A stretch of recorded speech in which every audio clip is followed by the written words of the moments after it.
하루 이 시간 흘러가는 크로노스의 시간은 누구에게나 공평한 기회로 주어져 있습니다. 어떤 사람은 그 하루하루를 활기차고 의미 있게 보내지만 또 어떤 사람은 그저 흘러가는 대로 시간을 내버려 두는 사람도 있을 것입니다. 인간은 시간의 한계에 누구나 갇혀 살아가고 있기 때문에 결국 개인의 능력은 각자가 어떻게 그 시간을 효율적으로 사용하느냐 거기에 달렸다고들 말하고 있지 않나요? 그렇다면 예수님은 하루를 어떻게 보내셨을까요? 재미있는 상상력과 질문이지만 성경은 이 부분에 놀랍게도 자세하게 기록하고 있습니다. 오늘 본문이 예수님께서 가버나움에서 보내신 하루를 자세하게 기록한 내용이기 때문입니다. 오늘 이 누가복음의 말씀과 동일한 말씀이 마가복음 1장 21절로 39절에도 기록되고 있는데 그 말씀과 같지만 약간 다른 각도에서 이야기하는 것을 살펴보면 또 그 어떤 의미에서 예수님의 삶을 입체적으로 볼 수 있다고 생각합니다. 예수님은 나사렛에서 내려오셔서 가버나움의 안식일에 회당에서 말씀을 전하시는 것으로 시작하셨습니다. 사람들은 예수님의 말씀을 들을 때 그 권위 앞에 깜짝 놀랐습니다.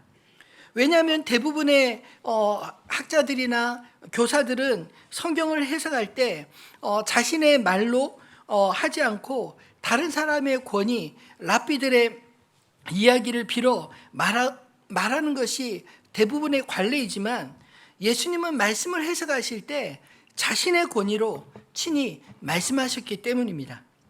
그런데 오늘 본문을 보면 아이러니하게 귀신 들린 자가 그 회당에 있었습니다.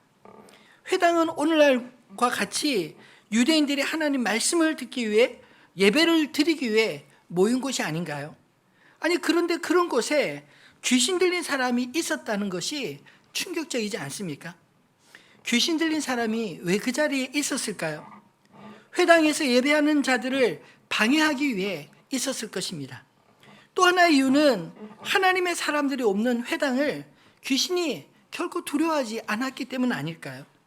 그리고 한편으로 보면 회당을 포함해서 어느 곳이든지 하나님의 구원의 복음이 전해져야 한다는 사실을 또 말씀하신 것이 아닐까요? 회당은 좋은 사람들만 모인 것이 아니라 온갖 사람들이 다 모여 있었습니다. 어떤 의미에서 교회도 동일하지 않나요? 그런데 이런 귀신의 역사는 예수님이 그 자리에 계실 때 끝나고 말았습니다. 예수님은 귀신을 쫓아내실 때나 병자들을 고치실 때나 말씀으로 행하셨습니다. 다른 어떤 힘을 끌어다 쓰신 게 아닙니다. 흔히 귀신 들린 사람 쫓아내려면 막 그 무당들은 구슬하고 별짓을 다 하지 않나요? 그런데 예수님은 결코 그런 방법이 아니라 오직 말씀하시고 그 말씀대로 귀신이 쫓겨난 것입니다. 예수님은 자신에게 나오는 사람들을 물리치지 않으시고 누구나 고쳐주셨습니다. 이 일은 회당에서도 일어났고 시몬 베드로의 집에서도 일어났고 병든 자들이 예수님을 찾아간 모든 장소에서 일어난 일들입니다. 예수님이 병든 자들을 고치시고 귀신 들린 자를 온전케 하시는 사역은 누가복음 4장 18절로 19절 지난주에 읽었던 그 말씀처럼 하나님 나라가 이 땅에 도래에 있음을 보여주는 분명한 표적이 아닌가요?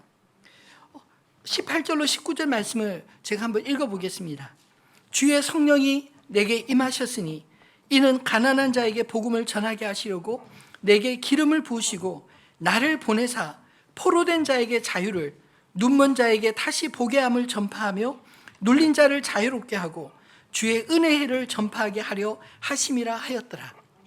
나사렛 회당에서 이 말씀을 선포하시고 이 말이 오늘 너희에게 응하였다 하였지만 그러나 그들의 불신으로 말미암아 그곳에서는 이런 일들이 일어나지 않았습니다. 그런데 오늘 본문의 가버나움에서 오늘 하루 종일 이런 일이 끊임없이 예수님 중심으로 일어나고 있지 않나요?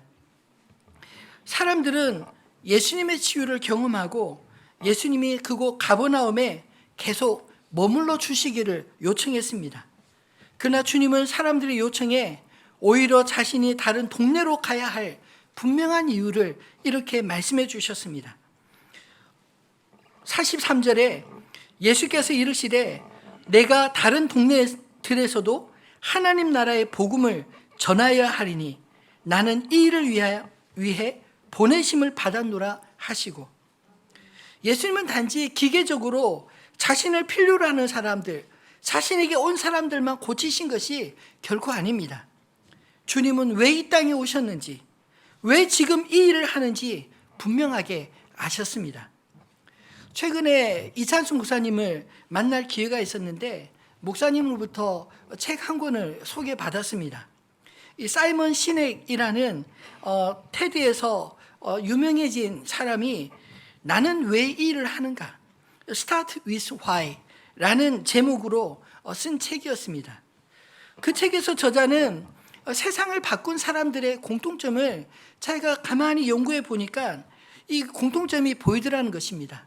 그것을 자신이 만든 골든 서클, 원 세 개를 그리고 그 맨 중심에는 why, 왜라는 질문을, 그 다음에 중간 원에는 how, 어떻게, 그리고 맨 마지막 큰 원에는 what, 무엇을 이렇게 쓰면서 대부분의 사람들은 큰 원, 당장 자신이 해야 될 무엇을 고민하고 그 다음 어떻게 할 것인지 계획을 세운다 하는 것을 발견했다는 것입니다. 근데 자신이 가만히 보니 세상을 바꾼 사람들은 일반 사람들과 정반대로 생각하더라는 것입니다.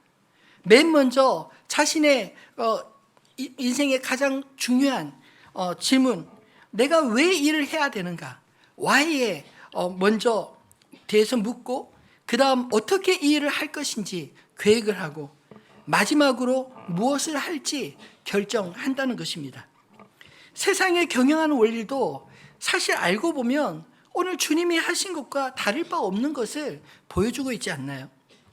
예수님은 오직 자신이 이 땅에 오신 목적을 위해 충실하셨습니다. 왜? 하나님 나라의 복음을 전하기 위해 주님이 이 땅에 오셨다라고 말하고 있지 않나요? How? 주님은 자신이 해야 될 일들을 하루 종일 쉬지 않고 행하셨습니다. 무엇을 하셨나요? 가르치시고 전파하시며 고치시는 사역들을 하셨습니다.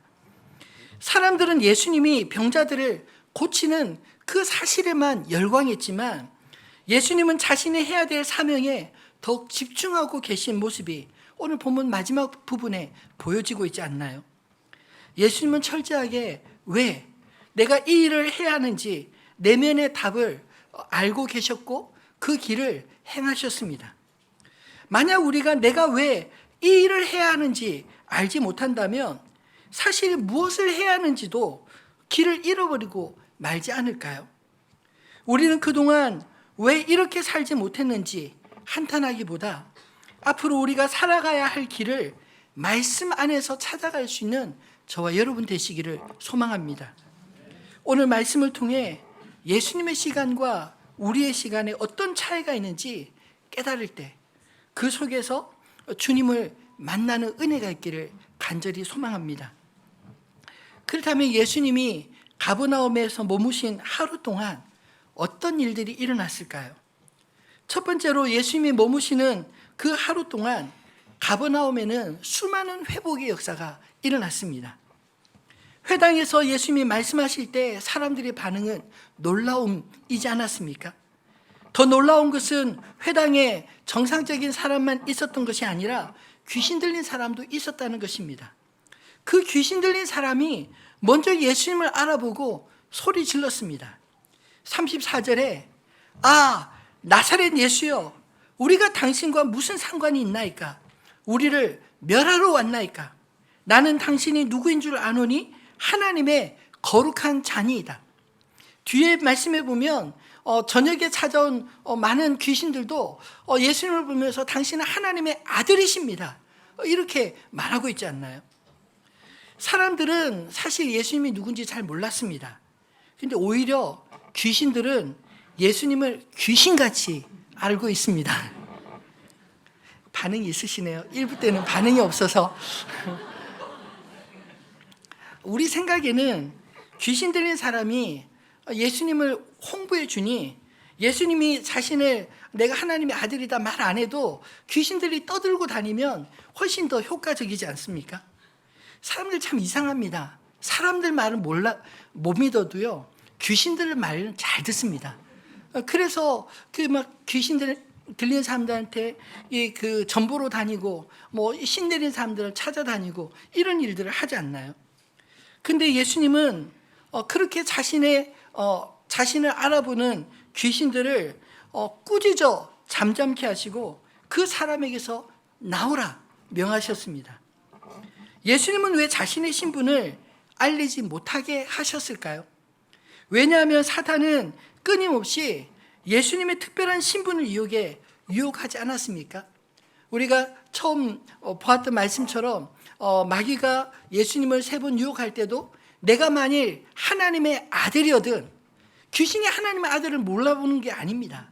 하나님의 아들이긴 아들인데, 근데 중요한 것은 하나님의 뜻대로가 아니라 자기 뜻대로 조정하려고 애쓴다는 것입니다. 오늘 본문에도 예수님의 알아보는 이 귀신이 이렇게 떠드는 이유가 무엇일까요? 사람들에게 알려서 무슨 효과를 얻고자 하는 것입니까? 사람들이 만약 예수님이 십자가를 지시기 전에 그리스도인 것을 알게 된다면 어쩌면 예수님이 어쩔 수 없이 사람들의 기대에 기대어 십자가 없는 그리스도가 되기를, 그것을 바라고 그렇게 소동을 일으킨 게 아닐까요? 만약 예수님이 십자가 없는 그리스도로 사신다면 우리의 죄는 그대로 있고 하나님의 대속의 사랑은 예수님을 통해 드러나지 못했을 것입니다. 제자들 역시 십자가를 이해하지 못한 채 고난 없는 영광의 길만 구하지 않았겠습니까? 이 모든 것을 다 아시는 주님은 귀신의 외침을 십자가의 길을 가지 말라고 하는 유혹처럼 들었기 때문에 귀신의 입을 닫게 하시고 그에게서 나오라 명하신 것입니다. 예수 그리스도는 십자가를 지시하였습니다. 그 고난을 통하여 우리를 위해 이루고자 하시는 그 일을 다 이루셨을 때 비로소 온전한 그리스도로 믿기를 주님은 원하셨던 것입니다. 이처럼 마귀의 유혹은 예수님의 일생을 통해 끊임없이 접근해오고 찾아오지 않았나요? 회당에서 귀신 들린 자가 고침을 받음으로 예수님의 소문은 일순간에 가버나움 근처 사방에 퍼져 나가게 되었습니다. 예수님은 회당에서 나오시자마자 시몬 베드로의 집에 가셨는데 그곳에서 사람들의 요청으로 베드로의 장모의 열병을 고치셨습니다. 열병에서 나은 베드로의 장모는 곧바로 예수님의 일행을 위해 손님 대접을 시작했다라고 말합니다. 이것은 예수님의 치유는 완벽한 정상으로의 회복이었음을 증명하는 말씀입니다. 온몸이 펄펄 끓며 생사를 오가던 고통은 예수님을 통해서 곧바로 사라지고 곧바로 회복되어 정상적으로 예수님과 일행을 섬길 수 있는 그런 몸이 되었다는 것이죠. 예수님이 머물었던 그곳에 안식일이 끝나는 해질 무렵에 안식일에 움직일 수 없었던 온갖 병자들을 사람들이 데리고 예수님께 찾아왔습니다. 안식일은 금요일 해지는 그 시간부터 시작해서 토요일 해가 지는 그날까지 안식일로 정했기 때문에 이 해가 질 때 사람들이 몰려온 것은 이제 안식일이 끝났기 때문에 이제 비로소 예수님께 찾아온 것이죠. 근데 예수님은 일일이 그들의 환처에 손을 얹으시고 고치셨다라고 말합니다. 예수님은 말씀만 하셔도 귀신을 쫓아내고 말씀으로 손 마른 자도 낫게 하시는 분이신데 왜 굳이 손을 얹어 치료하셨을까요? 왜냐하면 그들의 고통에 공감하시고 친히 그들의 마음의 병까지 보듬어 안아주신 게 아닐까요? 그들은 짧은 시간 예수님을 만났지만 모두가 회복되었습니다. 회복은 본래의 상태로 돌아간다라는 것입니다. 귀신 들린 자가 회복되었을 때 귀신은 떠나가고 사람이 제정신이 들게 되고, 그리고 열병으로 생사를 넘나들던 베드로의 장모도 그 열병이 떠나자 곧바로 정상적인 몸이 되어서 예수님과 제자들을 수종들었다, 이렇게 말하고 있지 않나요? 예수님의 이 하루의 사역을 요약한다면 마태복음 9장 35절의 말씀과 같지 않을까요? 한번 같이 읽어보겠습니다. 예수께서 모든 도시와 마을에 두루 다니사 그들의 회당에서 가르치시며 천국 복음을 전파하시며 모든 병과 모든 약한 것을 고치시니라. 아멘. 예수님의 사역은 만나는 사람들마다 하나님 나라 복음으로 친히 가르치시고 전파하시며 고장난 삶들을 친히 고쳐주셨습니다. 그것도 한 곳에만 머물러 계시지 않으시고 예수님은 낯선 곳으로의 전도를 당연하게 여기셨습니다.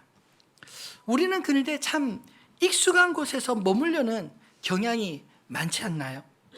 오늘 누가는 예수님의 하루 생활을 왜 이렇게 기록했을까요? 예수님의 안식일의 하루는 쉼이 없으셨습니다. 원래 안식일을 쉬셨던 하나님 아니신가요? 그런데 오히려 주님은 안식일에 회당에서도 복음을 전하셨고 시몬 장로의 집에서도 자신이 해야 할 일을 회피하지 않으시고 밤새도록 일하셨습니다. 바리새인들은 그 당시에도 예수님께서 안식일에 병든 자, 귀신 든 자를 고치시는 것을 매우 못마땅하게 여기지 않았나요? 그럼에도 불구하고 주님은 안식일에도 병든 자를 고치셨습니다. 왜요? 생명을 살리는 것이 생명이 죽어가는 것을 방관하는 것보다 선한 일이기 때문입니다. 안식일은 그저 아무것도 하지 마라, 너를 위해서, 너 자신을 위해서 쉬어라 하는 날이 결코 아닙니다. 안식일은 우리가 살고 또 누군가를 살리는 그 일에 우리의 삶의 가장 고귀한 시간, 고귀한 물질을 드리는 시간이 되기를 간절히 소망합니다. 예수님이 가버나움에 머무시는 하루 동안 이 모든 일이 일어났다고 성경은 기록합니다. 근데 이 모든 일을 한마디로 압축한다면 어떤 단어가 떠오르십니까? 저는 자유라는 단어가 떠올랐습니다. 귀신에게 매인 영혼, 자유가 없었습니다. 근데 예수님이 명하심으로 그 영혼에서 귀신이 떠나가고 자유롭게 되었습니다. 질병으로 매인 영혼들이 예수님을 만나서 자신의 몸에 그 질병으로부터 자유롭게 되었습니다. 회당에서 말씀을 가르치시는 것도 세상에 얽매여 살아가는 영혼들에게 자유케 하는 복음을 전하신 게 아닐까요? 주님이 계신 곳, 진리가 선포되는 곳에는 사단과 거짓이 공존할 수 없어 악한 것들이 떠나가게 되는 줄 믿으시기 바랍니다. 그러므로 하나님 나라 운동이 있는 곳에는 매인 것들이 풀어 자유케 하는 능력이 나타나는 것입니다. 하나님의 백성들이 하나님의 말씀으로 살아갈 때 궁극적으로 나타나는 증거 역시 자유함이 아닌가요? 그 자유함은 단지 우리 삶의 편함과 성공이 아니라 거짓과 악한 영으로부터 더 이상 조종당하지 않는 자유, 하나님의 다스리심이 충만히 거하는 평강이 넘치는 삶의 자유인 줄을 믿습니다. 자유함이 있는 곳에 온전한 회복이 있습니다. 귀신 들린 자에게서 귀신이 떠나가자마자 그는 멀쩡한 사람이 되었습니다. 열병으로 몸이 펄펄 끓으며 사경을 헤매던 시몬의 장모에게서 열병이 떠나자 그녀는 곧바로 정상적인 몸이 되어 예수의 일행을 위해 수종을 들었습니다. 이처럼 예수님이 계신 곳에는 회복이 일어났습니다. 근데 이 모든 일이 이루어지기 위해 주님은 자신의 모든 시간을 온전히 갈아 넣어 헌신하지 않으셨나요? 십자가를 지는 삶은 사실 가버나움에서의 하루처럼 마귀를 상대해야 되기도 하고 병든 자들을 고쳐야 하고 사람들의 환호에도 흔들리지 않으셔야 했습니다. 이 모든 일을 어떻게 감당하셨을까요? 주님은 하나님 아버지와 친밀한 교제로 자신이 가야 할 길로 온전히 나아가신 것입니다. 마가복음 1장 39절 마지막에 보면 예수님이 한적한 곳에 가셔서 기도하셨다라고 말씀합니다. 기도하신 이후에 제자들이 찾아와서 예수님, 사람들이 주님을 찾습니다. 오늘 본문에는 사람들이 떠나지 않기를 간청했다라고 말하고 있지 않나요? 그럴 때 주님은 그곳에 머물지 않으시고 내가 모든 동네로 가야 한다. 왜냐하면 나는 이 일을 위해서 왔노라 라고 말할 수 있었던 것이죠. 사랑하는 성도 여러분, 우리가 주님의 제자로서 어떻게 살아갈 수 있을까요? 오늘 주님이 가르쳐 주신 대로 우리가 하나님 아버지와 온전한 친교가 이루어질 때, 기도의 삶이 이루어질 때 내가 왜 살아야 하는지, 어떻게 살아야 하는지, 무엇을 위해 살아야 하는지 깨닫게 되어질 줄 믿습니다. 그리고 십자가 없는 자유와 회복은 없습니다. 누군가의 희생과 사랑으로 누군가는 자유함을 누리고 회복되는 게 아닌가요? 우리 안에 잠자고 있었던 야성을 깨워 주님을 따르는 제자의 삶을 살아가는 저와 여러분 되시기를 주님의 이름으로 축원합니다. 두 번째, 예수님이 가버나움에서 머무신 하루 동안 하나님의 나라가 나타났습니다. 이 모든 회복과 자유함의 역사가 무엇 때문인가요? 예수 그리스도께서 그들 가운데 계셨기 때문입니다. 귀신 들린 자가 예수님을 만나니 귀신이 쫓겨갔고, 병든 자들이 예수님을 만나니 그들을 괴롭히던 각종 병들도 떠나갔습니다. 예수님께서 시몬 장모의 열병을 고치실 때 특별히 본문에 보면 꾸짖으셨다라는 표현이 나옵니다. 아니, 병든 사람을 향해서 꾸짖으셨다, 이 표현이 좀 낯설게 느껴지지 않나요? 근데 이 표현을 가만히 묵상해 보면 마치 병을 인격적인 존재처럼 표현하고 계신 것을 느끼게 됩니다. 즉, 예수님은 병을 우리가 어쩔 수 없는 그저 고통으로만 보신 게 아니라 우리가 믿음으로 극복해야 될 대상으로 보신 것입니다. 사랑하는 성도 여러분, 우리 인생의 문제들, 이건 어쩔 수 없는 일이야, 이렇게 바라볼 것이 아니라 믿음으로 기도할 수 있기를, 주님의 이름으로 선포할 수 있기를 소망합니다. 그러면 하나님이 그 가운데서 우리의 기도에 응답하시고 하나님께서 그 모든 병들로부터, 아니 우리 인생을 얽매이는 모든 것들로부터 자유케 하시는 은혜를 주실 줄 믿습니다. 예수 그리스도를 알면, 진리를 알면 우리의 영과 육으로부터 참된 자유를 얻게 되는 줄 믿으시기 바랍니다. 요한복음 8장 32절에 진리를 알지니 진리가 너희를 자유롭게 하리라 말씀하지 않나요? 진리를 모르면 거짓이 우리의 인생을 지배하지만 진리를 알 때 거짓은 우리에게서 발붙이지 못할 것입니다. 고린도후서 3장 17절에도 주는 영이시니 주의 영이 계신 곳에는 자유가 있느니라. 주님이 함께 하시는 그곳, 하나님이 우리 인생의 매일 모든 것들을 풀어 자유케 하시는 줄 믿으시기 바랍니다. 가버나움에 주님이 오시니 그곳에서 더 이상 악한 것이나 육신을 고통스럽게 하는 것들이 역사하지 못했다, 떠나갔다 라고 말하고 있지 않나요? 하나님의 나라는 이렇게 예수 그리스도를 통해 나타나는 줄 믿으시기 바랍니다. 오늘 42절로 44절 말씀을 다시 한번 읽어보겠습니다. 날이 밝음에 예수께서 나오사 한적한 곳에 가시니 무리가 찾다가 만나서 자기들에게 떠나지 못하게 만류하려 하매, 예수께서 이르시되 내가 다른 동네들에서도 하나님의 나라 복음을 전하여야 하리니 나는 이 일을 위해 보내심을 받았노라 하시고 갈릴리 여러 회당에서 전도하시더라. 아멘. 가버나움 사람들이 예수님을 통해 하나님의 권능을 경험했을 때 그들은 예수님이 자신들과 함께 계속 머물기를 청했습니다. 그러나 예수님은 하나님 나라 복음을 위해서 다른 동네로 가야 한다라고 거절하지 않으시나요? 이것의 의미가 무엇일까요? 만약 예수님이 가버나움에 계속 머무신다면 가버나움은 예수님을 만나러 올 사람들을 위한 성지가 될 것입니다. 예수님은 그저 가만히 있기만 하고 수많은 사람들이 예수님의 소문을 듣고 사람들이 병든 자, 또 귀신 들린 자, 또 예수님을 통해 말씀을 듣기 원하는 자들이 나오지 않겠습니까? 그 말은 더 이상 주님은 수고롭게 자신을 의심하고 거절하는 자들을 상대하지 않아도 되고 그냥 믿고 오는 자들만 만나면 될 것입니다. 더욱이 십자가를 지지 않고 사람들에게 그리스도로서 그렇게 자신을 알릴 수 있지 않겠습니까? 그러나 예수님은 자신의 길을 멈추지 않았습니다. 가버나움에서 멈추지 않았습니다.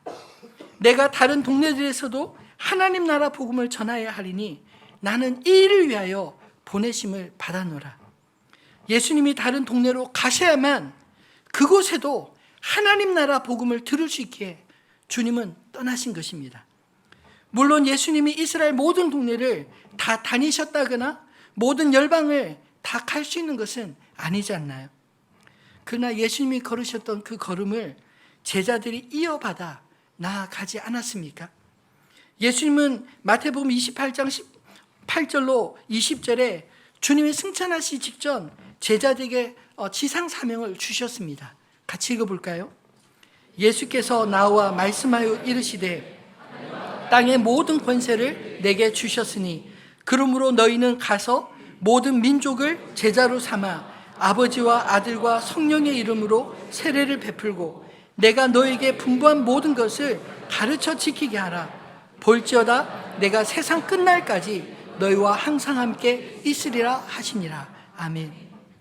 예수님은 제자들에게 하나님 나라 복음을 부탁하셨습니다.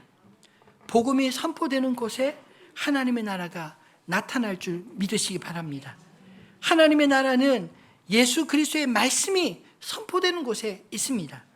하나님의 거룩한 백성들이 일어나 자신의 삶에서 성령의 임재하심을 누리며 살아가는 그곳이 바로 하나님의 나라입니다. 주의 영이 있는 곳에 자유함이 있습니다. 진리가 있는 곳에 더 이상 거짓이 판을 치지 못할 것입니다. 더 이상 사단의 거짓말이 통하지 않고 생명의 주 되신 그리스도의 통치가 임하는 바로 그런 곳, 그곳이 바로 하나님의 나라이기 때문입니다. 성령님이 우리와 함께 계심을 믿고 말씀을 따라 순종하며 살아가는 그곳에서 하나님의 나라가 우리 가운데 임하는 줄 믿으시기 바랍니다. 우리를 통해 이 땅에 주님의 나라를 임하게 하는 것, 그것이 주님의 뜻이라면 우리의 삶을 통해 정말 주님의 소원을 이루며 살아드려야 하지 않을까요? 말씀을 맺겠습니다. 하나님의 복음을 가진 자들이 아무것도 하지 않으면 이 땅에 아무것도 일어나지 않는다는 것 기억하시기 바랍니다. 아니, 좀 더 정확하게 말한다면 하나님의 말씀을 가진 자들이 성령의 능력으로 살지 않으면 이 땅에서 아무런 일이 일어나는 게 아니라 사탄이 춤출 것입니다. 사탄이 하고자 하는 모든 일이 그냥 술술 다 풀려갈 것입니다. 사람들에게 자신의 거짓말로 속여 자신의 영향권 아래 속박할 일들이 끊임없이 일어날 것입니다. 여러분, 우리가 살아가고 있는 이 시대에 그런 일들을 수없이 목격하고 있지 않나요? 그러나 하나님의 말씀을 가진 자들이 성령님과 더불어 하나님 나라 백성으로 살아갈 때 거룩한 영적인 전쟁이 일어나기 시작합니다. 거짓과 진리는 양립할 수 없기 때문에 갈등이 일어날 것입니다. 그러나 오늘 가버나움에서 보여지듯 거짓의 영, 귀신은 진리의 빛 가운데 그 자리를 비워 떠나게 될 것입니다. 병든 자들도 자신을 지으신 주님을 만날 때 회복의 은혜가 나타나는 줄 믿습니다. 물론 이 땅에 임하는 하나님 나라는 완전하지 않습니다. 하나님의 나라는 우리 가운데 이미 시작되었지만 그러나 아직 주님이 재림하여 할 때까지 완성되지 않았기 때문입니다. 그렇지만 부분적으로라도 우리는 이 땅에서 주님의 몸된 교회와 복음으로 살아가는 우리의 삶의 현장에서 하나님 나라를 경험하게 됩니다. 이런 능력을 오직 주님에게서만 볼 수 있는 것일까요? 귀신을 쫓아내며 병든 자를 고치고 모든 도시와 마을에서 복음을 전하는 일은 오직 주님만이 하시는 일일까요? 아닙니다. 절반은 맞고 절반은 틀린 말입니다. 왜냐하면 예수님은 제자들에게 이 일을 위임하셨기 때문입니다. 예수님 당시에도 주님은 둘씩 짝지어 유대 전역을 보내시며 권능을 주시고 귀신을 쫓아내고 병든 자를 위하여 기도함에 낫게 하시고 사단이 떠나는 은혜를, 능력을 경험하게 하시지 않았나요? 사도행전에서도 사도들을 통해 이런 일들이 계속 일어났던 것을 성경은 말하지 않습니까? 오늘날에도 믿는 자들을 통해 이런 일이 계속 일어나고 있는 것을 기억하시기 바랍니다. 주님은 사도행전 1장 8절에 우리에게도 성령이 임할 때 이런 능력이 나타나게 될 것이라고 말씀하셨습니다. 같이 읽어볼까요? 오직 성령이 너에게 임하시면 너희가 권능을 받고 예루살렘과 온 유대와 사마리아와 땅끝까지 이르러 내 증인이 되리라 하시니라. 아멘. 근데 여러분 기억하십시오. 이런 능력은 그냥 가만히 앉아서 일어나는 것이 아니라 우리가 땅끝까지 주님의 증인으로 살고자 할 때 나타나는 표적인 줄 믿으시기 바랍니다. 제가 분당우리교에 있을 때 한 사역자와 나눈 이야기를 잊지 못합니다. 이 친구가 청년회 때 중국 선교를 갔는데 그 선교팀에서 어떤 한 환자를 위해 기도했다는 겁니다. 근데 이제 그 기도하는데 그 이제 다리가 짝짝이어서 제대로 걷지를 못하는 분이었는데 근데 마음에 이분을 위해서 기도해야겠다라는 마음을 줘서 선교팀이 같이 모여서 함께 손을 얹고 기도를 했대요. 근데 기도하는 중에 보니까 다리가 이렇게 점점 적었던 다리가 이렇게 늘어나는 걸 보면서 깜짝 놀라서 도망갔다고 그런 이야기를 하더라고요. 우리는 참 이상합니다. 믿음으로 기도하지만 실제로 믿음의 역사가 일어나면 진짜 놀라는 거 우리 자신이지 않나요? 왜냐하면 그 일이 우리의 의도가 아니라 하나님을 믿음으로 행하는 것이기 때문입니다. 저도 학창시절에 그 선교단체에서 거짓 순례를 4년 동안 다녔는데 순례 전도를 할 때마다 정말 하나님의 성령 역사를 참 많이 경험했습니다. 그냥 기도만 하면 다 되더라고요. 그런데 거짓 순례에서 돌아와 일상으로 돌아오니까 그런 일이 또 안 이루어지는 겁니다. 이 상에서 한참을 생각해 봤습니다. 왜 그때는 되고 지금은 안 될까? 그렇게 묵상하면서 깨달은 것이 있습니다. 그때는 주님께 전적으로 맡기고 의지하고 기도했지만 지금은 전적으로 맡기고 의지하고 기도하지 않고 돈이 필요하면 아빠 용돈 하면 돈이 날라오고 또 마음이 외롭고 허전하면 친구들 만나서 회포를 풀고 그 모든 것들을 그냥 하나님 없는 시스템으로 다 가능하도록 만들어 버렸기 때문에 굳이 하나님께 기도하고 하나님께 내 삶을 맡기지 않고 있더라고요. 근데 여러분 선교지에 온전히 하나님께 맡기고 그 믿음으로 나아가는 곳에 하나님의 역사는 지금도 여전히 역사하는 줄 믿으시기 바랍니다. 그래서 올해 쉬었던 단기 선교를 다시 계획하고 있습니다. 터키 팀과 캄보디아 팀 그리고 가능하다면 예전에 우리 낙도 오지 지역에 선교팀 가서 봉사하고 섬기는 일들을 했는데 이런 일들을 또 준비하려고 합니다. 왜 이런 일을 하려고 할까요? 가만히 있으면 안 되니까 좀 떠나봐야 하나님의 복음을 위해서 한번 시간을 들이고 그리고 믿음으로 행동해야 그래야지 주님의 역사를 경험할 수 있지 않을까요? 여러분 사실 이런 일들을 우리가 일상 속에서 경험해야 합니다. 근데 그런 것을 훈련하셔야 합니다. 바라기는 단지 이런 능력은 사람들을 고치기 위해서 나타나는 것이 아니라 복음을 전하는 곳에서 복음과 함께 나타나는 표적인 것을 기억하시면 좋겠습니다.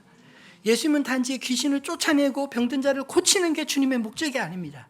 하나님 나라가 이 땅에 나타나기를 주님의 복음을 전하기 위해서 그 일은 표적으로 보여주신 것입니다. 사랑하는 성도 여러분, 우리에게 성령의 능력이 제한되는 것은 결국 우리가 복음을 위해 살고 있지 않기 때문 아닌가요? 복음을 전하기 위해 우리가 구하고 있지 않기 때문에 아무런 일들도 우리 삶에 일어나지 않는 게 아닐까요?